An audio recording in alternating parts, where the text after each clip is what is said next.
Right now, we drive forward to the conversation with Jim Bianco of Bianco Research. And Jim, we were talking about this moving over to this hour, the social construct of this Fed. I would suggest it started in Chicago under Evans at their Midwest meeting. Describe for our audience the new socially conscious Federal Reserve. Well, the Federal Reserve is definitely looking into things that would be beyond what you would call traditional monetary policy. They're looking at, social justice, and they're looking at climate change, and they're trying to incorporate a lot of those things into its policymaking apparatus. Now, the problem is that you've got Chairman Powell coming up for renomination, and you've got people like Liz Warren who are holding back a potential endorsement on him because he's not moving far enough.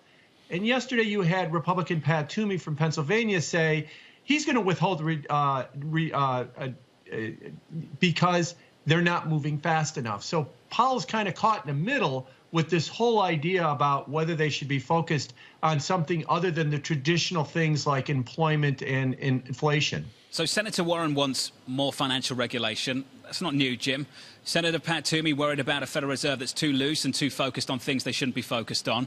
What does the Fed look like next year? With Chairman Powell, his first term ending, Vice Chair Clarida, same for him. He's in the mix too. What does it look like next year? Well, if you go with the conventional wisdom, you're probably going to have Chairman Powell next year. You're probably not going to have Vice Chairman Clarida. We'll probably have a new one. And you might have a lot of different faces on the Federal Reserve because there's only one Democrat-appointed person on the Board of Governors, and that's Lael Brainerd at this point. The rest of them are all reported by Republicans. So I think you're going to have a very, very different Federal Reserve in just 12 months. Now, how's that going to manifest itself in monetary policy, the traditional monetary policy about tapering and about raising rates? Maybe not a whole lot. But when it comes to banking regulation and when it comes to this idea about climate change and everything else, there could be wholesale changes at the Fed on those fronts. Well, Jim, there's a question of what the Fed is going to look like into the future. There's also a question of what the composition of the FOMC looks like right now, and if they have any consensus whatsoever on what we should do with monetary policy. How does Chairman Powell walk that line today? Well, he's been having a difficult time walking that line. You're right. There is no consensus right now what they should do. Look at the June dot plot. Five members in 2023 said they would not raise rates through the end of 23. 5 members said they would raise rates at least 4 times, if not 5 times. They don't agree in that room. And that's why when he tries to explain what's going on, he's a little bit confusing. Maybe he's actually doing a very good job of explaining the room because it is no consensus. I think really it's going to come down to they're going to take the lead from Chairman Powell.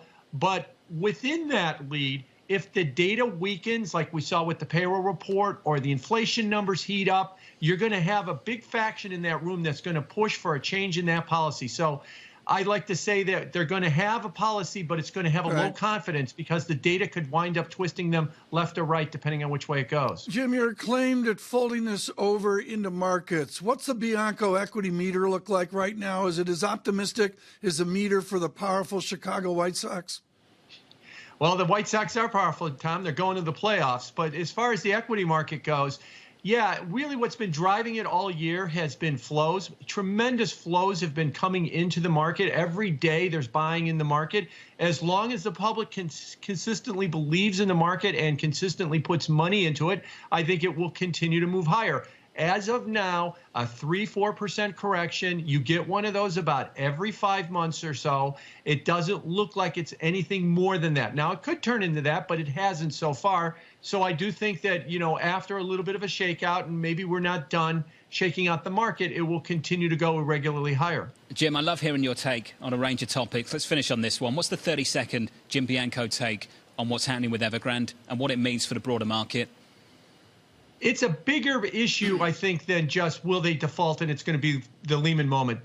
China has a Lehman moment every 3 years, so that's not new. But what it is emblematic of is the economy in China is slowing and slowing quite a bit. They're having a real problem with economic growth. And I think that that's why a levered real estate firm like Evergrande is struggling as well, too. So, yeah, they kind of sort of maybe got past some of their bond payments last night, and they've got some others to work out 4 months before the Olympics. They're going to work it out. They're not going to have a mess before the Olympics, but they are going to continue to have a struggling economy, and that's going to really impact world growth. Words like kinda, sorta don't give me much confidence, but Jim, I'm with you. CFA Jim Bianco, Bianco Research President. I've been using that word kinda all morning.